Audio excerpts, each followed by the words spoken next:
নমস্কাৰ, মই লীলা দেৱী অন্য এটা ভিডিঅ' লৈ আহিছোঁ। আজিৰ ভিডিঅ'টো অম্বুবাচীক লৈ। অম্বুবাচী সম্বন্ধে আমি সকলোৱে জানো আৰু মা কামাখ্যাৰ দৰে পবিত্ৰ তীৰ্থভূমিত আমাৰ জন্ম, সেইটো আমাৰ সকলোৰে কাৰণে আচলতে এটা সৌভাগ্যৰ কথা। আৰু সেই পুণ্যতীৰ্থতে এতিয়া কাইলৈৰ পৰা আৰম্ভ হ'ব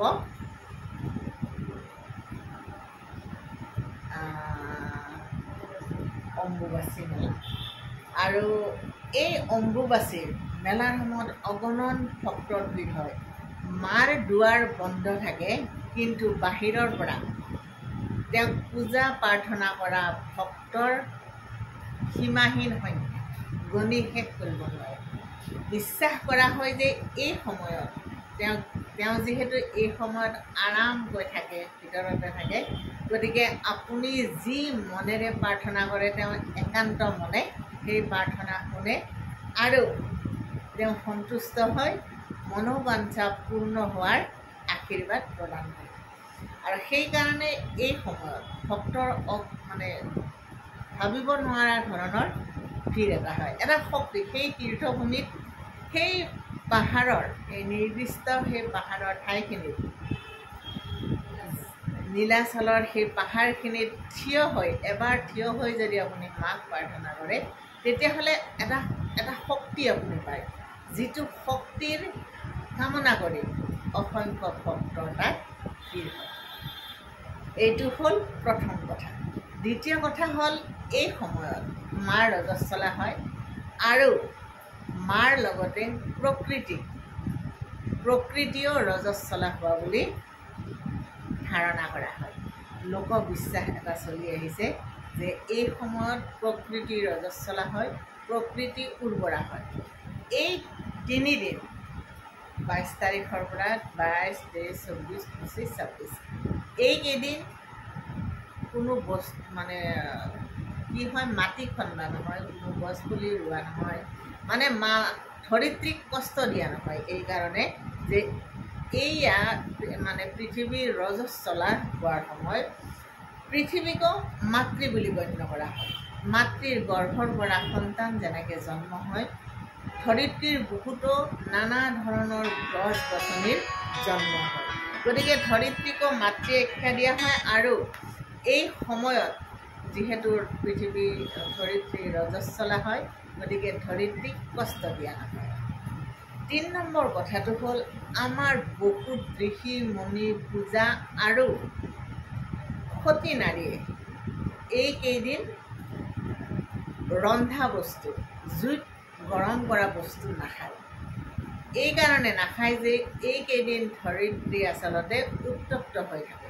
প্ৰখৰ ৰ'দ হয়, বৰষুণে ঈশ্বৰৰ সম্পৰ্কবিলাক চাব। উত্তপ্ত ধৰাত বৰষুণ হয়, যাতে উত্তপ্ত ধৰা ঠাণ্ডা হৈ থাকিব পাৰে। সেইকাৰণে এই সময়ত ৰ'দ দিলে প্ৰচণ্ড গৰম হয় আৰু বৰষুণ দিলে ঠাণ্ডা হয়। এয়া প্ৰকৃতিৰ নিয়ম, যাক কোনেও ওলাই কৰিব নোৱাৰে বা যাৰ বিৰুদ্ধে কোনেও একো কৰিব নোৱাৰে। তাৰ পিছতে আহিল আজি বহুতে মোক সুধি থকা এটা প্ৰশ্ন। মই এইবিলাক একো জনা নাছিলোঁ, আপোনালোকে সুধি থকা কাৰণে মই আনক সুধি কথাখিনি জানি লৈ আপোনালোকক কৈছোঁ। বহুতে এইকেইদিন ধৰক, ঘৰত আপোনাৰ এটা মন্দিৰ আছে, আপুনি কাইলৈ ৰাতিপুৱা পূজা কৰিব। যিহেতু 8:43-ৰ পৰা আপোনাৰ অম্বুবাচী আৰম্ভ হ'ব, গতিকে তাৰ আগতে আপুনি পূজা পাৰ্বণ শেষ কৰিব লাগিব। আৰু তাৰপিছত আমাৰ মন্দিৰত প্ৰৱেশ কৰা নহয়, যেতিয়ালৈকে অম্বুবাচী নিবৃত্তি নহয়। প্ৰবৃত্তি আৰু নিবৃত্তি নোহোৱালৈ মন্দিৰত প্ৰৱেশ কৰা নহয়। আচ্ছা, ৰাতিপুৱা আপুনি ফুল, তুলসী, ধূপ, দীপ, নৈবেদ্য দি সেৱা কৰিলে। এতিয়া সেই ফুল, তুলসী, দুবৰি আপুনি গোসাঁইৰ গাতে ৰাখি আপুনি বন্ধ কৰি দিব নে পৰিষ্কাৰ কৰি ৰাখিব? প্ৰথম প্ৰশ্ন সেইটো। চাওক, আপোনাৰ গাত যদি কোনোবাই ফুল, তুলসী পেলাই থৈ দিয়ে আৰু 3-4 দিন সেইবিলাক যদি গাতে লাগি থাকে, আপুনি কেনেকুৱা হ'ব? আমি যেনেকুৱা, ঈশ্বৰো তেনেকুৱা। ঈশ্বৰ মানুহৰ মাজতে আছে আৰু ঈশ্বৰেও মানুহৰ দৰে সকলো বিচাৰে। আপুনি পূজা কৰিলে আৰু যেতিয়া আপুনি বন্ধ কৰিব দুৱাৰ তাৰ আগতে গুটি পৰিষ্কাৰ কৰি থ'ব, নহ'লে তাত সেই ফুল তুলসী আজি 4 দিনৰ পিছত পচি দুৰ্গন্ধ ওলাব, তাত পোক পৰুৱাৰ জন্ম হ'ব, মাখি হ'ব, পঁইতা চৰাই হ'ব, সৰু সৰু পোক হ'ব। গতিকে আপুনি ঈশ্বৰক লেতেৰা কৰি ৰাখিব নেকি? নিশ্চয় নাৰাখে। গতিকে আপুনি ধুনীয়াকৈ পূজা হোৱাৰ পিছত চাকি সোনকালে উঠিব আৰু কালি সোনকালে উঠি পূজা পাঠ কৰিব আৰু 8টা বজাৰ লগে লগে সেইবিলাক ধুনীয়াকৈ পৰিষ্কাৰ কৰি দিব। এতিয়া কথা হ'ল, বহুতে মোক প্ৰশ্ন সুধি আছে যে গোসাঁইৰ আগত কিবা থৈ দিম নেকি?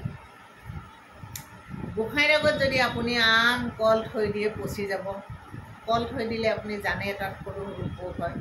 গতিকে যিটো বস্তু নষ্ট নহয় তেনেকুৱা থ'ব পাৰে। আপুনি নাৰিকল এটা থ'ব পাৰে, নিবৃত্তিৰ দিনা সেইটো আপোনালোকে প্ৰসাদ হিচাপে গ্ৰহণ কৰিব পাৰে। তাৰ মাজতে আৰু এটা কথা যে এই যিটো সম্পৰ্ক, ৰঙা লগত এটা সম্পৰ্ক আছে, সেন্দুৰৰ লগত এটা সম্পৰ্ক আছে। আৰু মা কামাখ্যাত নিশ্চয় আপোনালোকে জানে, তাত যিয়ে যায় সেন্দুৰ প্ৰদান কৰে আৰু ভক্তৰ কপালত চাৰি থাকে এনেকৈ সেন্দুৰ লগাই দিয়ে। কি ধুনীয়া, কি এটা অপূৰ্ব অনুভূতি, কি এটা সৌন্দৰ্য তাত ফুটি উঠে। সেইটো সেই মন্দিৰত গ'লেহে আপুনি উপলব্ধি কৰিব পাৰে। গতিকে লোকবিশ্বাস অনুসৰি আপুনি কাইলৈ যেতিয়া পূজা কৰিব, যদি সেন্দুৰৰ ধৰক আপুনি 10 টকীয়া 5টা বা 2টা নহয়, জোৰ নহয়, 1টা 3টা 5টা 9টা বেজৰ সংখ্যাত যদি আপুনি সেন্দুৰ এখন শৰাই থৈ দি ঢাকি থৈ দিব আৰু সেয়া নিবৃত্তিৰ দিনা আপোনাৰ প্ৰিয় নাৰীক উপহাৰ দিব। সেয়া হ'ল আপোনাৰ প্ৰিয় নাৰীৰ প্ৰতি ঈশ্বৰৰ আশীৰ্বাদৰ নিৰ্মালী। আপুনি যাক ভাল পায় সেই সেন্দুৰৰ টেমা প্ৰদান কৰিব। সিয়ে আপোনাকো আশীৰ্বাদ কৰিব, আপোনাকো সৌভাগ্যশালী কৰিব আৰু যিয়ে সেই সেন্দুৰৰ টেমা লাভ কৰে তেওঁ সৌভাগ্যশালী হ'ব। এয়া জনবিশ্বাস। মই নাজানো কথাটো, মোক এগৰাকী পণ্ডিতে কথাটো কৈছে, মোক কোৱা কথাটো মই আপোনালোকক জনাই দিছোঁ। গতিকে এইটো হ'ল 2 নম্বৰ কথা।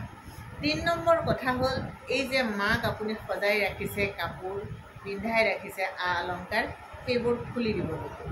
সেইবোৰ খুলিব নালাগে। অলংকাৰ আৰু গহনা আৰু কাপোৰৰ প্ৰতি নাৰীৰ সদায় এটা আকৰ্ষণ আছে আৰু মায়ে সদায় সৰ্ব অলংকৃতা। তেওঁ সদায় সকলো ধৰণৰ অলংকাৰ পৰিধান কৰি থাকে। গতিকে তেওঁ সেই অলংকাৰবোৰ পিন্ধাই ৰাখিলে হ'ল। তাত যদি আপুনি কেঁচা ফুলৰ মালা দিছে তেতিয়াহ'লে সেইডাল আপুনি খুলি থ'ব পাৰে। যদি পানী লাগিছে, যদি পানী লগা নাই পিন্ধি থাকিব পাৰে, শুকাই যাব, তাত বিশেষ একো অনিষ্ট নহয়। তাৰপিছত আহিল নিবৃত্তিৰ দিনা আপুনি ধুই মেলি সেই বস্ত্ৰ সলাই দিব। ঠিক আছে। এতিয়া 4 নম্বৰ কথাটো হ'ল যে আপুনি দেখিছে যে এই মেলাৰ সময়ত বহুতে ভোগ দান কৰে, অন্ন দান কৰে। অন্ন দান আচলতে আপোনাৰ জীৱনৰ আটাইতকৈ উৎকৃষ্ট দান।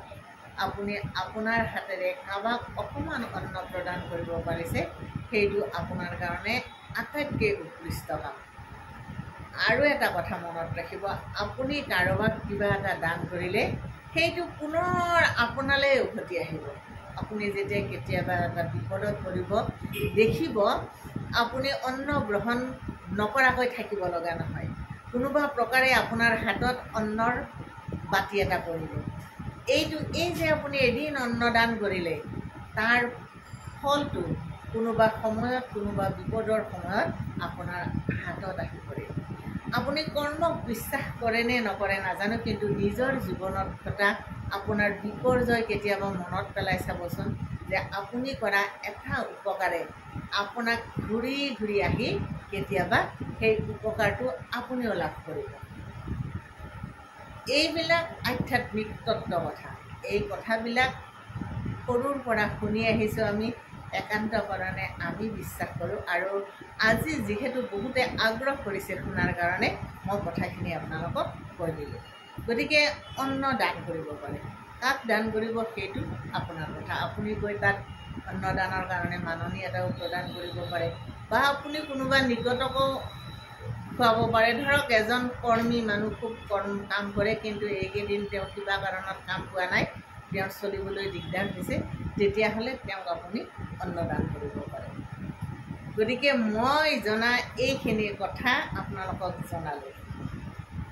বাকী আৰু বহুত কথা এতিয়া সলনি হ'ল। আগতে আমাৰ ব্ৰাহ্মণ তিৰোতাবিলাকে এইকেইদিন অন্ন গ্ৰহণ নকৰে, ভাত ৰন্ধা বস্তু নাখায়, ভাত নাখায়, তেওঁলোকে ফল মূল খায় আৰু চাগু খায়, গাখীৰ খায়, এনেকুৱা, কিন্তু গৰম নকৰে বহুতে। কিন্তু এতিয়া সলনি হ'ল বহুত কথা, ইমান কঠোৰ নিয়ম নীতি এতিয়া নচলে, কাৰণ এতিয়া প্ৰায়ভাগ মানুহে ৰোগীয়া।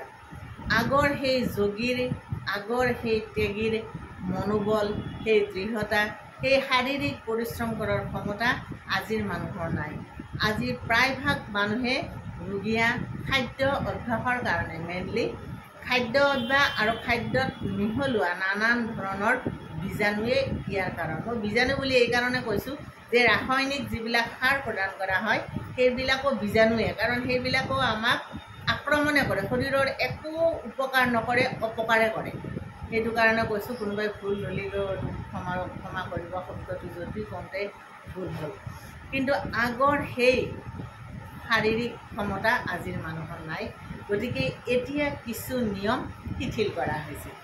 আগতে আমাক ঘৰত কোনো কাপোৰ চুব দিয়া হোৱা নাছিল। 4 দিন ধৰক বিশেষ 2-3 যোৰ কাপোৰ উলিয়াই দিয়া হৈছিল, সেইকেইযোৰে এইকেইদিন পিন্ধিব লাগিব, বাকচ লাৰিব দিয়া হোৱা নাছিল। কিন্তু এতিয়া সময়ৰ পৰিৱৰ্তন হ'ল, আধুনিক সময়ে মানুহক বহুতখিনি পৰিৱৰ্তন আনিলে, বহুত মানুহ মডাৰ্ণ হ'ল, আধুনিক হ'ল।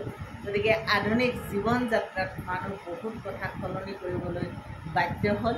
কিন্তু যিখিনি বিশ্বাস আৰু যিখিনি আস্থাই আপোনাৰ মনত আনন্দ দিয়ে, যিখিনি কৰি আপুনি ভাল পায়, ধৰি লওক আপুনি ঈশ্বৰক বিশ্বাস কৰে, গতিকে পূজা সম্পৰ্কীয় যিখিনি কথা ক'লোঁ সেইখিনি আপুনি মানিব পাৰে। ধৰি লওক আপুনি আপোনাৰ কৰ্মত বিশ্বাস কৰে, দান দক্ষিণাত বিশ্বাস কৰে, গতিকে দান সম্পৰ্কীয় যিখিনি কথা ক'লোঁ সেইখিনি আপুনি মানি চলিব পাৰে। আৰু জীৱন ধাৰাত আপোনাৰ অনিষ্ট নোহোৱা যিখিনি কাম সেইখিনি আপুনি নিশ্চয় কৰিব পাৰে। গতিকে অম্বুবাচী সম্পৰ্কীয় আজিৰ ভিডিঅ'টো ইমানতে। নমস্কাৰ। যদি কিবা ভুল ক'লোঁ ক্ষমা কৰিব।